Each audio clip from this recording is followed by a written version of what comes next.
તો આ તરફ શક્તિપીઠ બહુચરાજીમાં નીકળી માતાજીની શાહી સવારી. શરદ પૂનમની માતાજીની શાહી સવારી નીકળી. શાહી સવારી યાત્રાધામ શંખલપુર ખાતે પહોંચી હતી. ત્યારે વર્ષમાં માત્ર 2 જ વાર આસો અને ચૈત્રી નવરાત્રિએ આ યાત્રા નીકળે છે. માતાજીની શાહી સવારી યાત્રાધામ શંખલપુર લઈ જવામાં આવે છે. ત્યારે અમદાવાદના આત્મમંગળ પરિવાર દ્વારા અપાઈ હતી ચાંદીની પાલખી. ચાંદીની પાલખીમાં માતાજી તે નગરચર્યા કરી, જેમાં રૂપિયા 31 લાખની કિંમત અને 30 કિલો ચાંદીમાંથી આ પાલખી બનાવવામાં આવી છે.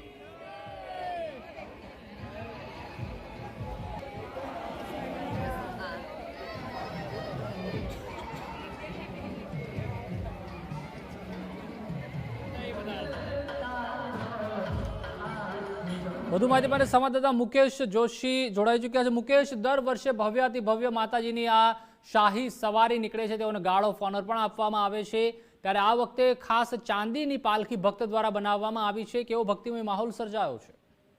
પ્રતિપાલ, ચોક્કસથી વાત કરવામાં આવે તો આજે શરદ પૂનમ એટલે ખૂબ શરદ પૂનમનું વિશેષ મહત્વ દરેક ધાર્મિક સ્થળમાં જોવા મળતું હોય છે. પરંતુ ખાસ બહુચરાજી શક્તિપીઠ જે છે ત્યાં મા બહુચરની જે સ્થાનક આવેલું છે ત્યાં વિશેષ મહત્વ સંકળાયેલું છે. વાત કરીએ તો આજે આમ તો જોવા જઈએ તો દર પૂનમના દિવસે માતાજીની દિવ્ય સવારી જે છે નીકળતી હોય છે અને માતાજી નિજ મંદિરમાંથી એક કહી શકાય કે એક પાલખી યાત્રામાં બેસી અને દિવ્ય દર્શન જે છે લોકોને સામે ચાલીને નગર યાત્રામાં ભક્તોને દર્શન આપતા હોય છે.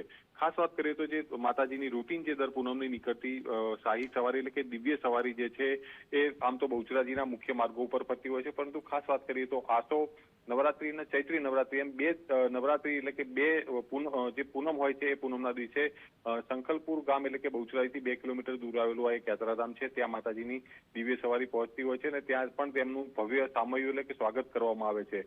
ખાસ વાત કરીએ તો જે પાલખી જે દિવ્ય પાલખી યાત્રા નીકળતી હોય છે ત્યારે પોલીસ જવાન દ્વારા તેને ગાર્ડ ઓફ ઓનર એટલે કે ઉચ્ચ સન્માન જે છે આપવામાં આવતું હોય છે. આ સન્માન જે છે ગાયકવાડ સરકાર વખતથી ચાલી આવતી પરંપરા આજે પણ યથાવત અહીંયા જોવા મળી રહી છે.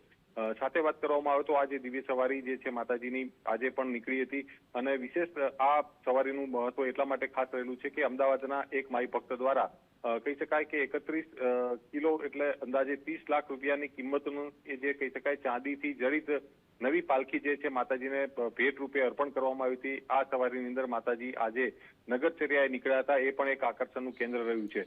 ગુજરાતભરના શ્રદ્ધાળુઓ જે છે મોટી સંખ્યામાં આ યાત્રામાં જોડાઈ અને મા બહુચરના દર્શન કરીને ધન્યતાની અનુભૂતિ કરી. જી આભાર મુકેશ સમગ્ર માહિતી સાથે.